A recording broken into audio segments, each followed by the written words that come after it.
Bonjour, bienvenue en direct sur KTV, KFM et sur le live Facebook. C'est l'heure du premier temps de parole. Notre invité ce matin, c'est Olivier Brahic. Il est le directeur général de l'ARS. Olivier Brahic, bonjour. Bonjour madame. Merci d'avoir accepté notre invitation. Alors effectivement, votre présence ce matin est assez importante puisque le dernier bulletin d'information que vous avez envoyé fait état d'une flambée des cas de Covid-19 à Mayotte. Il y a 3 jours, c'était 2011. Vendredi, on était à 4017. Est-ce que la propagation est en dehors de tout contrôle ? Donc tout d'abord, tous mes meilleurs vœux à vous ainsi qu'à vos auditrices et auditeurs. Effectivement, vous avez très bien résumé le sujet avec non pas cette augmentation des cas, mais littéralement cette explosion des cas, puisque en fait le début de l'explosion des cas a commencé le 21 décembre où en termes de taux d'incidence, c'était un peu plus de 50. Juste pour des dynamiques, mercredi dernier on était à 800. En 24 heures, on est passé de 800 en 1200 et on a dépassé le taux d'incidence de 2000 ce week-end. Ah oui, parce qu'on était à 1850, je crois, exactement. Sur le dernier bulletin. Et là les chiffres d'hier, on a dépassé le taux d'incidence de 2000. Cette dynamique, elle est propre au Omicron, qui est un nouveau variant, comme tout le monde le sait, qui est extrêmement contagieux. Et cette dynamique, on l'observe dans tous les territoires dans lesquels le variant est devenu majoritaire. Et c'est le cas en Europe, c'était le cas en Afrique du Sud, etc., etc. Donc, alors peut-être que vous voulez parler aussi de la situation hospitalière pour faire un peu la corrélation entre les deux déjà. En fait, le sujet, c'est qu'à l'heure actuelle, on se trouve réellement dans une phase d'incertitude où on ne sait pas ce qui va se passer, notamment en termes d'impact sur l'offre de soins. On sait très bien qu'il y a, depuis toujours, depuis cette pandémie, il y a toujours un délai entre l'augmentation du taux d'incidence et l'impact hospitalier. Pour vous le dire autrement, c'est tout à fait logique qu'on ne se retrouve pas face à une augmentation de cas au regard de l'augmentation du taux d'incidence. Ça, c'est logique, il y a toujours un délai. C'est-à-dire qu'il y a toujours 3 cas en réanimation, c'est ça? À l'heure actuelle, et je pense qu'il faut être complètement transparent vis-à-vis de la population mahoraise, pour l'instant, il n'y a pas d'afflux de patients pour Covid à l'hôpital de Mayotte. On est à 3 cas en réanimation, 2 formes pulmonaires, 1 forme neurologique et 3 en médecine. D'accord. Le problème qu'a actuellement l'hôpital de Mayotte, c'est que, et tous les secteurs de l'île l'ont connu, c'est qu'on a un certain nombre de personnes qui sont positives. Donc évidemment, du personnel de l'hôpital est aussi positif, oui. Donc est absent. On note entre 25 et 30% de taux d'absentisme. C'est énorme. C'est assez... C'est plus élevé, Olivier Brahic, que lors de la vague de l'année dernière? Je pense. Très honnêtement, je n'ai pas les chiffres en tête, mais encore une fois, ça corrèle ce qu'ont connu d'autres pays. Les Anglais, il y a 10 jours, une dizaine de jours, avaient ce même taux d'absentisme. C'est assez Mayotte n'est pas différente. C'est pas complètement différent. Et en plus, évidemment, à l'hôpital, c'est là où on teste le plus. Donc forcément, on détecte plus de cas. Tout ça est normal. Et ensuite, l'autre enjeu, c'est que dans l'hôpital, ils identifient des patients Covid+, au cours de leur prise en charge, mais pas forcément parce qu'ils sont graves de Covid. Et donc ça nécessite aussi des réorganisations. Donc ça, c'est vraiment l'enjeu actuel de l'hôpital de Mayotte, faire face à cet absentéisme et à ces patients qui sont Covid+, dans l'hôpital. Mais pour l'instant, il n'y a pas d'afflux. D'accord. Il faut être très, très clair. Ok. En revanche, là, moi, directeur général de l'ARS, à partir, je veux dire, depuis ce week-end et depuis aujourd'hui, on se retrouve vraiment dans une phase à risque et une phase d'incertitude. Alors, pourquoi ? Parce que Omicron, qu'est-ce qu'on sait d'Omicron? Donc c'est un nouveau variant, vous savez, qui est apparu en Afrique du Sud. Et en fait, il s'est propagé de manière tellement rapide au niveau international qu'on n'a pas assez de recul. On commence à avoir un peu de données, mais on n'a pas assez de recul. Il n'y a pas d'analyse scientifique suffisamment fiable pour dire il est dangereux. On a des papiers, oui. Mais si vous voulez, aujourd'hui, lundi 10 janvier, c'est ça? C'est ça. Il n'y a pas un expert qui pourra me dire, voilà, dans 10 jours à Mayotte, il va se passer ceci ou cela. Donc, et c'est peut-être l'objet aussi de la discussion après, l'objet d'anticipation et de préparation. Donc je reviens sur mon propos initial, sur Omicron, qu'est-ce qu'on fait? Il est extrêmement contagieux, ça c'est une chose acquise, beaucoup plus que le variant Delta, il a un taux de doublement des cas qui est extrêmement élevé. Premièrement. Deuxièmement, et ça aussi c'est vérifié, il s'avère moins sévère. D'accord? Et troisième point, aussi qui a été vérifié, c'est qu'il est moins sensible au vaccin. D'accord?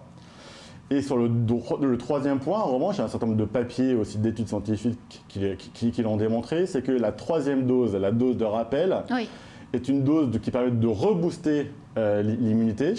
Et donc là, de suite, et là pour le coup, c'est très clair dans les papiers, les personnes qui ont eu cette troisième dose sont protégées à 90% contre les formes graves. D'accord. D'accord. Ensuite, donc moi, ce qui m'inquiète, dans les facteurs qui m'inquiètent, c'est au regard de ce taux d'incidence, on a largement dépassé la seconde vague. Oui, bien sûr. On n'a jamais eu autant. On n'a jamais eu autant. On n'a jamais eu. Et parenthèse, on n'a jamais autant testé que pendant la seconde vague. Donc, et je remercie d'ailleurs très honnêtement, je remercie tous les acteurs de santé de mettre évidemment l'hôpital, mais la Croix-Rouge et aussi tout le secteur libéral pour leur implication dans le dépistage, parce qu'il y a eu un effort considérable qui a été fait pour le dépistage. Et donc, quels sont les facteurs qui m'inquiètent pour Omicron? C'est ce côté un peu volumétrie. C'est qu'il y a une telle circulation virale sur l'île qu'évidemment, il va y avoir un nombre important de cas. Et l'autre point de fragilité de Mayotte, c'est la couverture vaccinale, qui est inférieure à la couverture nationale. De métropole, oui. Nationale. On est à combien aujourd'hui? Alors aujourd'hui, si on prend la classe d'âge de plus de 12 ans, on est à 78%, sur une couverture, donc quasiment 80% des plus de 12 ans. Alors quand on dit couverture complète, ça veut dire 3 doses? Non, justement, là je suis sur un schéma de 2 doses. D'accord. Et déjà là, dans cette couverture vaccinale-là, on a déjà une première zone à risque, si vous me permettez l'expression, c'est les plus de 75 ans. Oui. C'est qu'on n'a que 60% de cette population qui est vaccinée. Donc ça veut dire qu'on a 40% des personnes, je veux dire, les plus à risque qui ne sont pas vaccinées. Et moi, ce qui m'inquiète, c'est qu'avec cet effet volumétrique lié à la circulation du taux, du variant, merci, que ces personnes à risque se trouvent malheureusement à l'hôpital, soit en médecine, soit en réanimation. Ça, c'est mon premier facteur d'inquiétude. Et ensuite, il y a la dose de rappel. Jusqu'à présent, la dose de rappel, elle avait du mal, pour être un peu grossier, elle avait du mal à apprendre sur l'île. Et là, je remercie vraiment tout le monde de leur implication. La semaine dernière, on a eu un rebond dans l'adhésion de la population à la troisième dose. Qui peut-être a peur. Qui peut-être a peur, peut-être aussi il y a eu beaucoup de pédagogie qui a été réalisée. On fait beaucoup, nous on mobilise beaucoup les CCAS des collectivités territoriales, on fait des spots télé, on fait des spots radio, comme vous savez, on fait beaucoup de messages de communication. Et effectivement, la très bonne nouvelle qu'on a eue la semaine dernière, c'est qu'on a eu 2000 doses administrées pour la dose de rappel. Donc, jusqu'à présent, on était à 10 000, 10 500, et donc là, on devrait dépasser les 13 000 doses de rappel, ce qui est bien, pas suffisant, mais bien. Et pour vous donner quelques ordres de grandeur, on estime qu'il faudrait vacciner entre 50 et 60 000 personnes pour cette troisième dose. Donc on a encore un effort. Encore du travail, oui. Mais voilà, la dynamique est partie. Le point aussi important à avoir en tête, c'est que l'offre vaccinale, que ce soit dans les centres de vaccination, dans les pharmacies ou autres, n'a pas diminué. On garde le même niveau, je veux dire, d'offre vaccinale que ce qu'on a connu quand vraiment la vaccination a été très importante sur l'île. Mais alors, Olivier Brahic, beaucoup de contamination, peu de gens aux urgences, pas beaucoup de passages à l'hôpital. Est-ce que finalement on n'en fait pas trop si finalement Omicron n'est qu'une grippette en fait? Je ne sais pas. C'est clairement ce que je vous disais tout à l'heure. Je ne vais pas vous dire qu'il y a un afflux là, actuel à l'hôpital, c'est faux. Là, pour l'instant, il n'y a pas d'afflux pour Covid. Mais là, on est clairement dans une phase d'incertitude. Je vous ai indiqué les deux point à risque sur Mayotte, c'est cette très forte circulation associée à un trop grand nombre de personnes encore non vaccinées et qui risquent de se retrouver à l'hôpital. Mais alors, est-ce que le mot d'ordre ne devrait pas être de plutôt mettre l'accent sur cette vaccination plutôt que de dépister à tour de bras ? À quoi ça sert finalement de dépister si on n'a pas de cas graves, alors qu'on pourrait peut-être concentrer plus de moyens sur la vaccination ? Alors, à l'heure actuelle, à la fois sur le dépistage et sur la vaccination, on n'a pas, globalement, on n'a pas de problème de moyens sur l'île. Pour l'instant, on arrive à faire tout ce qu'il y a à faire. On arrive à faire tout ce qu'il y a à faire. Ensuite, ça, ce que je dis, c'est assez macroscopique. Après, il y a quelques difficultés parce que notamment dans des pharmacies, elles ont dû arrêter le dépistage. Parce que, voilà, donc il faut être aussi clair et transparent vis-à-vis des auditrices et des auditeurs. Mais enfin, globalement, on arrive à tenir ces deux fronts. Évidemment, le jour J, parce qu'on a aussi un problème de renfort, même si Mayotte est un département pour lequel il y a le plus de renforts au niveau national. Ça aussi, il faut que tout le monde le sache. On va y revenir juste après sur les renforts. On n'a pas de problème, j'allais dire, capacitaire. Donc il faut vraiment axer sur ces deux leviers. Évidemment la vaccination et aussi le dépistage, notamment parce qu'aussi on est en période de grippe. Vous savez, de grippe saisonnière, et ce qui permet de ce qu'on appelle de faire un diagnostic différentiel. Et en plus, en termes de perception vis-à-vis de la population, si vous savez que vous avez un petit papier avec cas positif Covid, vous faites plus gaffe, vous vous isolez, etc. C'est sûr. Donc il faut maintenir vraiment ce dépistage qui permet de réaliser aussi, vous savez, le fameux contact tracing, et qui permet quand même si vous voyez que la courbe part, qui permet quand même de limiter et d'étaler un peu la courbe. Alors, vous étiez en visite vendredi matin au CMR de Djoumogné et vous avez annoncé un renfort de moyens. Oui. Pour Mayotte. Parce que, comme je vous l'ai dit, on est en phase d'incertitude. Moi, je ne sais pas ce qui va se passer dans les 10 prochains jours. Donc, mon rôle et ma responsabilité, c'est d'anticiper et de préparer l'île à un vrai afflux de patients. Et donc, dans ce cadre-là, moi, j'ai demandé à Paris un arbitrage national pour, le cas échéant, si besoin est, de disposer du renfort des armées. Donc, cet arbitrage, ça c'est aussi un élément très important, a été favorable en notre faveur.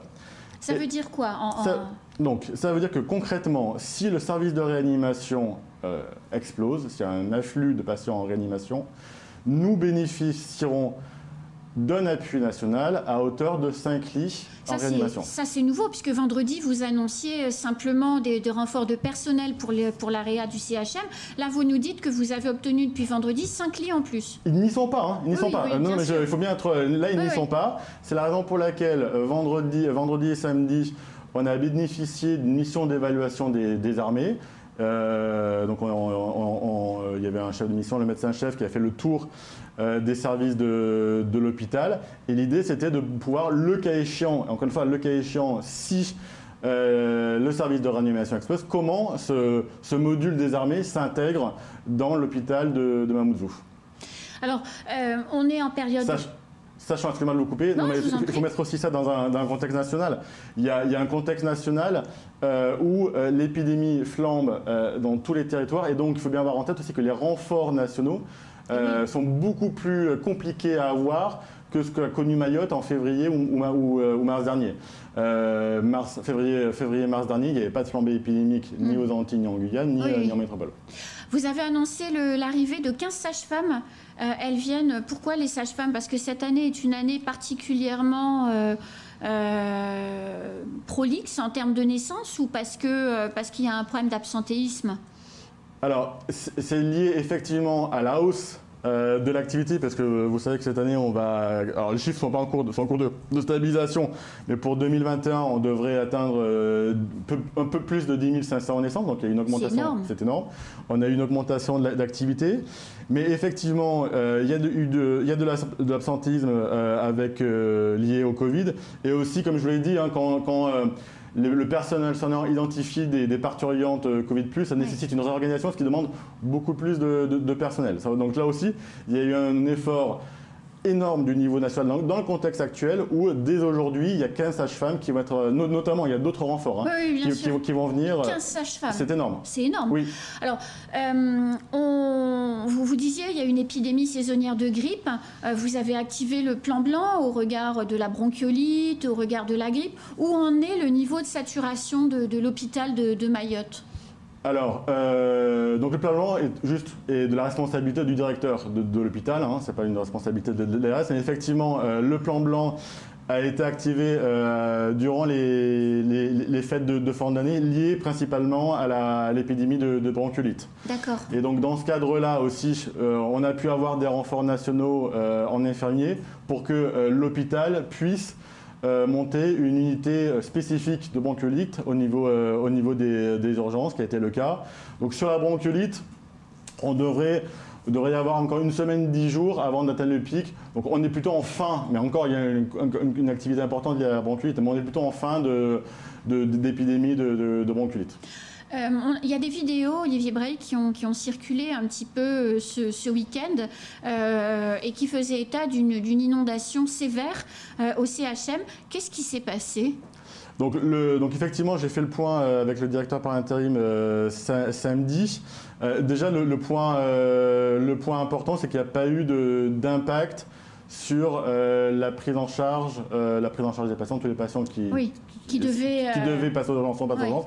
C'est quand même l'élément essentiel. Oui. Et ensuite, deuxième point, vous savez, dès lors qu'il y a un événement un peu important, dans notre jargon, on fait un rétex, ce qu'on appelle un retour d'expérience. Donc c'est un retour d'expérience assez technique qu'il faut qu'on réalise là dès ce début de semaine avec les hospitaliers, au regard du fait qu'évidemment dans la période de la saison des pluies, ce schéma pourrait réarriver. Donc on va faire le point aujourd'hui avec le directeur. Ok. Un nouveau directeur général de l'hôpital va être ou a été nommé, Jean-Mathieu Dufour. Qu'est-ce que va être, quels objectifs vous allez lui fixer, Olivier Breil ? Alors effectivement, j'allais dire, vous savez, je suis tout jeune DGRS, en tout cas en termes depuis mon arrivée. Hein. Je suis arrivé le 22 novembre dernier. Et là, pour le coup, à titre personnel, j'ai une chance énorme, c'est que j'ai pu effectivement faire passer les auditions pour non pas nommer, mais faire une proposition pour le futur directeur général de l'hôpital. Donc, je vais avoir cette chance d'avoir un nouveau directeur général dans les prochains mois. Pour moi, il y a trois points. Un, vis-à-vis de l'ARS, d'avoir une collaboration parfaite et complètement fluide entre hôpital et ARS. On a tellement de projets de construction quasiment dans les prochains mois et dans les prochaines années qu'il faut qu'il y ait une collaboration parfaite entre les deux directeurs. Et ce qui sera le cas, voilà, j'ai pu auditionner Jean-Mathieu Dufour et ça se passera évidemment très bien. L'autre point, j'ai déjà anticipé, c'est comme je vous l'ai dit, on a un certain nombre de financements, que ce soit européen, projet Ségur, plan de convergence, et donc on a de gros projets de restructuration de l'hôpital. Donc là-dessus, il faut vraiment que les projets avancent. Pour le dire autrement, moi je ne veux pas qu'on ait des beaux papiers disant on investit tant de millions d'argent pour faire rénover tel ou tel service et que ça ne se passe pas, qu'on laisse décaler des années. Donc dès cette année, il faut absolument que tous on prenne notre truelle et qu'il y ait des travaux concrets. Non mais là pour vous, j'ai essayé, il faut vraiment qu'il y ait des travaux concrets qui soient faits à l'hôpital. Donc ça sera vraiment cet enjeu avec le futur directeur général et puis aussi un enjeu vis-à-vis de ces équipes, du personnel soignant pour pouvoir amener ces équipes dans tous ces projets.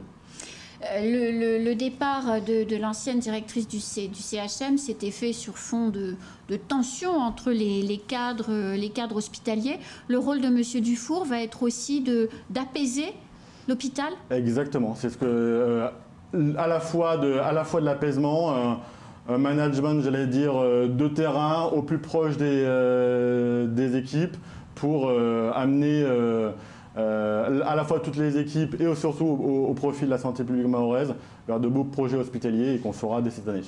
C'est déjà la fin de ce temps de parole. Écoutez, c'est passé très vite. Je reviendrai. Voilà, c'est ce que j'allais vous dire. On voulait aussi parler d'eau. On avait encore plein de sujets à évoquer. Merci Olivier Breil et à très bientôt. Merci, au revoir. C'est la fin de ce premier temps de parole. Merci de nous avoir suivis.